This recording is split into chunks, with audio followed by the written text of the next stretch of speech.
Hi, everybody. I'm Alan Taylor, and this is Microsoft Launch, the program. We're celebrating National Entrepreneurship Week, presented by Microsoft, of course. Scott Duffy here. He is the author of the book Launch, and this is all about helping you folks that want to get into business or already are in business. You can follow us at hashtag MSFTLaunch. So our guest today is Dan Fleyshman. He is the founder and CEO of First Slice Media.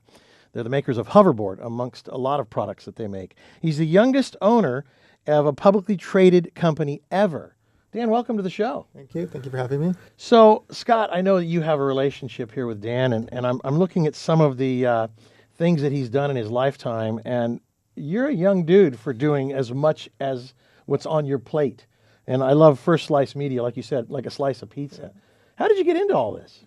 So I'm young because I got started early. So I actually trademarked the catchphrase, "Who's your daddy?" Back when I was... I love this. Back when I was 17 years old. Wow. We trademarked it for 300 products. The main one was clothing and energy drinks. By the time we were 18, we had done a $9.5 million licensing deal with Starter Apparel. Thank gosh, because we went through a lot of roller coasters as being young entrepreneurs. Yeah. We kept getting that check every quarter to help fight through the punches. Yeah. When we were 22, we started working on the energy drink under the same name, Who's Your Daddy?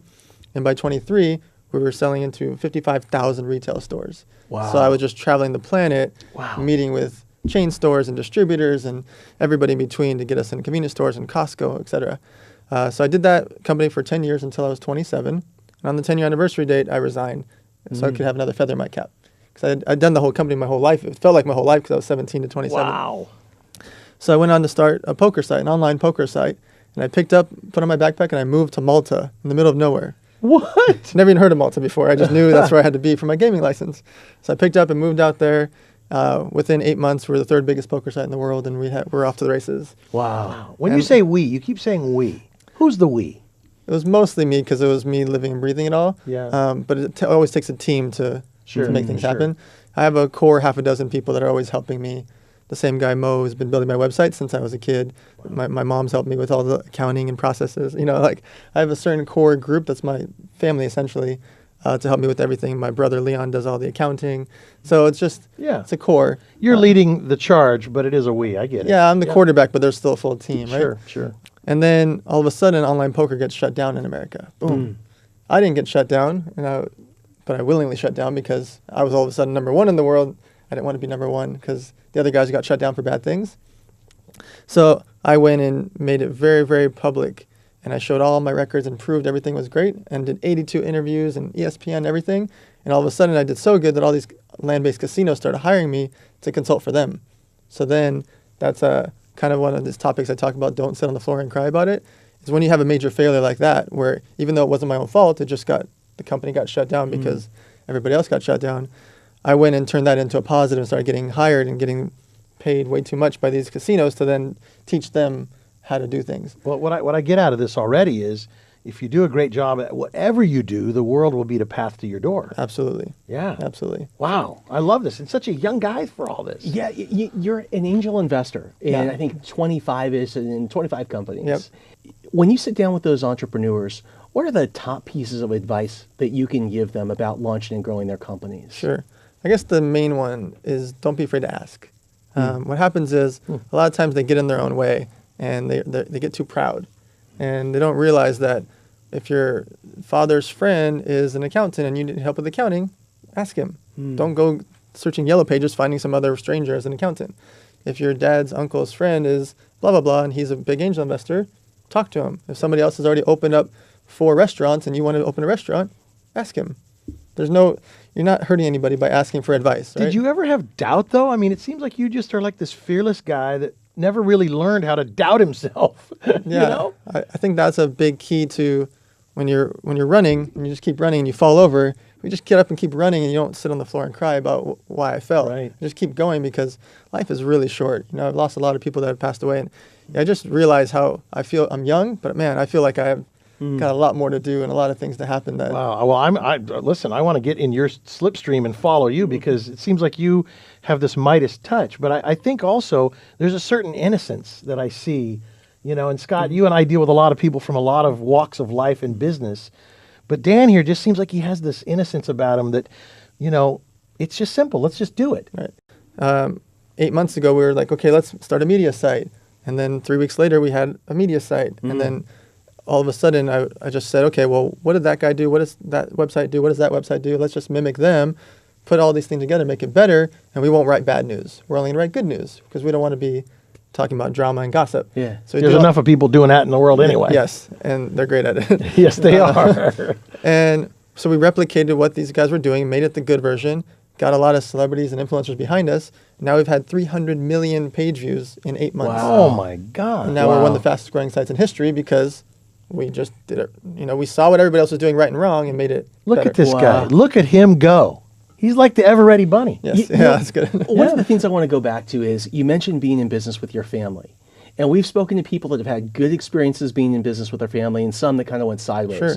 What advice would you give to entrepreneurs starting companies with their families? So you have to lay things out in advance. The biggest problem in most relationships, whether it's with your girlfriend, with your business partner, with your family, is not knowing the expectations. Lack of communication. That communication is so critical. Yeah. If you and I know we're going to start a business together and we just start, and then one day I'm like, wait, I should have 80%, you should have 20, but we never said that, Yeah. you just assume it's 50-50, right? Yeah. Right. We just started together, even though I'm doing all the work and you're kind of doing it.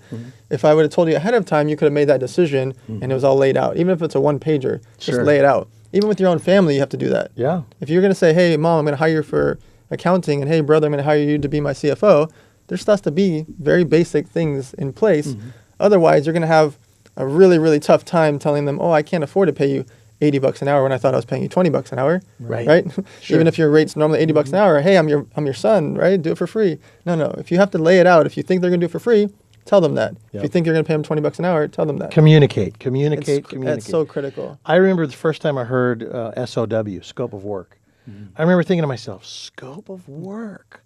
Yeah. Now I know what I'm going to do. Yeah. It's so simple. And it's like, it's such a beautiful little simple thing. It's just a communication tool, right? You know, one of the things that all of us as entrepreneurs face, you know, every day is kind of ups and downs, highs and lows. And sometimes things happen outside of our control as business owners that we have to adapt to, we have to respond to. And I know you've had an interesting experience with the hoverboards. Yep. And I was hoping that you could share with us a little bit about what you learned and how you attacked that problem head on. Sure. So our company was called U Wheels, with the letter U. And there was already a few hoverboards out there, and people were having a little bit of success. And I just noticed that nobody was really a business. Nobody had a real team behind them. So I went and got a key team together. I got guys that sold to retail chains. I got guys that know how to do production, manufacturing. We took in a huge round of funding of $10.2 million. And we're going to go make the biggest one when these other guys are just selling 500 here, 500 there. Yeah. We were going to be the big boys. So we did that. And I got 165 celebrities and influencers to post about us. Wow. All of a sudden, we're doing 40 grand a day online sales just from Instagram. We're doing millions of dollars in retail. We're in chain stores. We're in Zoomies. We're all these places. We're like, oh my God, this is fantastic. And all of a sudden, our competitors, we find out, are using cheap batteries that are $13. Ours are $92 Samsung batteries. Theirs are $13, these cheap. Imagine trying to stand 180 pounds on a piece of equipment using a cell phone battery. What's going to happen? Of course, it's going to overreact. So we use these high-end batteries, but the problem is our competitors, because they're using cheap batteries, started catching fire. Now the public perception is everybody catches fire. Right. You could put an elephant on mine and nothing's going to happen. And most entrepreneurs at that point, with all the publicity and the negative press, in would the just towel. hide in the corner. Yeah. So instead of that, we went on the offensive. We actually made a video of the competitor's board on fire, which got thousands and thousands of comments on ours, because why would you post that on your own account when you've got 250,000 followers on a brand page? Why would you do that? We posted it. We put this long caption explaining what our battery is, our certification, what the battery number is, and explaining what they're doing wrong and why they're doing it. The press started coming to us. Amazon approved us. We started getting approved through customs. We're one of the only ones approved through customs out of the 40 or 50 or whatever brands there are. There's only 3 or 4 of us now that are approved through customs, and especially us, because we're shipping 9,000 units at a time. These other guys are shipping 500 and getting frozen and stuck at the customs. Wow. Because they won't get approved for their batteries. Ours do.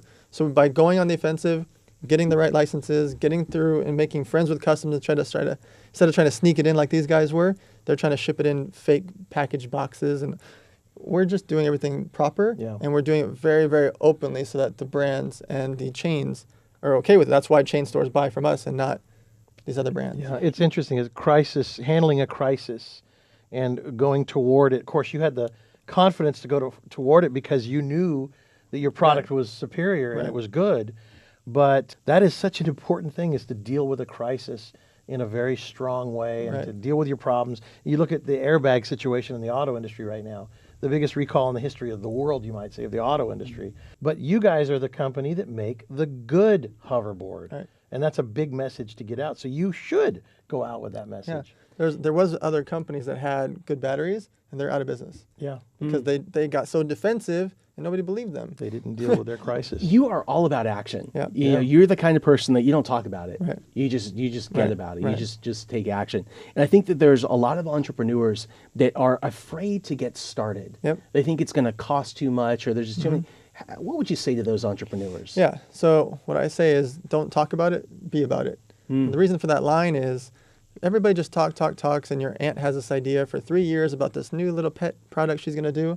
Well, if she really wants to do it, set up a website, trademark the name, open a bank account, do all the little basics that'll cost them under $1,000, and at least they'll have a business, they'll have a setup. They don't have to go spend 50 grand on this new company, but just start. If you never just start, which costs them $0 to, let's say, $800 or $900, then that's never going to happen, right? They're just going to keep talking for the next 4 years. Do you have any regrets, things that you would have done differently now, looking back, saying, gosh, I was only 17, or you just full steam ahead? Yeah, I never even thought about it. It's just full steam ahead. Because I know I So can't. there aren't any then, which is Yeah. great for you. I know I've had failures. Yeah. You're going to have failures, right? Of course. I don't expect them. I'm going to have more failures. No matter how rich I get or how many businesses I have or what I invest, I'm going to have failures. Just part of it. I'm going to learn a ton from them, and it's going to help everybody else. Because that's Yeah. what I'm doing now. When I invest in all these companies, I'm just helping them fast forward their life. Because I know who not to use. I know what not to do. I know what not to waste time on. Know what not to spend all your money on. Because I've lived and breathed it. I've gone through the roller coasters. I mean, And so with, I don't regret it at all. If I didn't have online poker shutdowns or hoverboards on fire, I wouldn't have learned of what to do, how to adjust, how to build to the next thing. I wouldn't have gotten hired by those casinos to consult for them, which would have led me to my celebrity app. I would never have done that, which led me to my media site. Yep. One door closes, another door opens. Absolutely. So you have this amazing mindset, and if you were going to pass anything on to an entrepreneur that is really struggling right now, you know, they feel like they're stuck. Maybe they feel like they're in a bind they can't get out of. What's the one piece of advice that you'd give to them? Sure. So there's a couple of things. One, you have to be working and having a secondary income so you don't get into those binds. So a lot of times they overextend themselves, or they're like, I'm going to drop out of college and just start this, or I'm going to quit my job and just start this.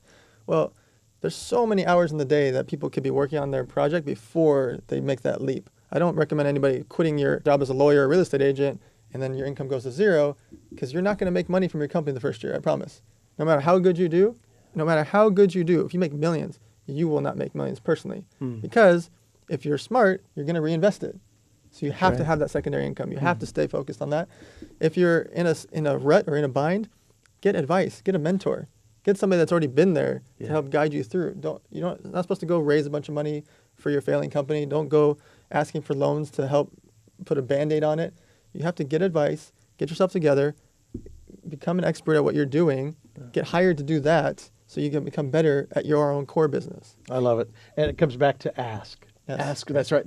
Absolutely. Now, a lot of entrepreneurs I speak to think that they need a whole bunch of money to start a business.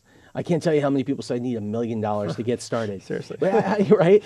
What's your opinion on that? When should you start? I say start today. Yeah. Right? I don't say start today and then quit your job or quit school. I say start today because if you just work even 2 hours a day, you can come up with 1 hour in the morning, 1 hour at night, or just work from 10 p.m. to midnight before you go to bed. That adds up really quick to 60 hours a month and then 720 hours in a year just from working 2 hours a day that you can actually put into your project, right? So I say start today. I actually wrote a book about it called How to Set Up Your Business for Under $1,000. Wow. And what that means is there's so many things that are free to set up shop. Your website, your social media. If you use WordPress and all your social media accounts, all that's free. Get a bank account. Get a corporation. Those are the things that it costs a little bit of money is the corporation, the trademark. Almost everything else is $0 to $20 and $40 and free. So for you not to start, if you have this passion or have this idea, at least you get the framework done. Because what happens a lot of times, people say, I want to start a new coffee mug company, right? Will you invest $100,000? And even if I wanted to say yes, I can't. They don't have a corporation. They don't have a trademark. They haven't built a website. I couldn't even write them a check. They don't have a bank account. Yeah. So setting up shop is the simplest thing that should take you a day or two. And most people just don't do it. That's absolutely right. It's very simple. All right, last question. Who in your life has had the most influence on you to become the man you are today? My mom. Yeah. Yeah, because we moved here. Good job, Mom. Yeah, we moved here from Russia when I was 6 months old, and I was just a baby, and she started with nothing. Like literally, like my dad sold his watch to get us food on the way here, traveling to immigrate here, and we started from nothing, and they built it up, and I opened up 3 Levi's jean stores, and I was on the swap meet selling Levi's jeans and baseball cards and building up my business acumen. In high school, I worked 3 jobs from 14 to 17 just to save up money to help her and to help pay for college. And then at 17, I took the money and started my company. Everything was a factor of her, and she's the only human I talk to every day of my life. I've never missed a day talking to her. It's awesome. That's Good awesome. stuff. I love these kind of stories. Congratulations. Thank you. I will love it. And you're a good example for all of us, no matter what age. And that's what this whole show is about, really, helping you guys to do exactly what Dan has done. All right, how about a website for you? VictoryCEO.com. You can message me there. And then the book is How to Set Up Your Business for Under $1,000. Celebrating National Entrepreneurship Week, presented by Microsoft. Thank you, Dan. Thank you.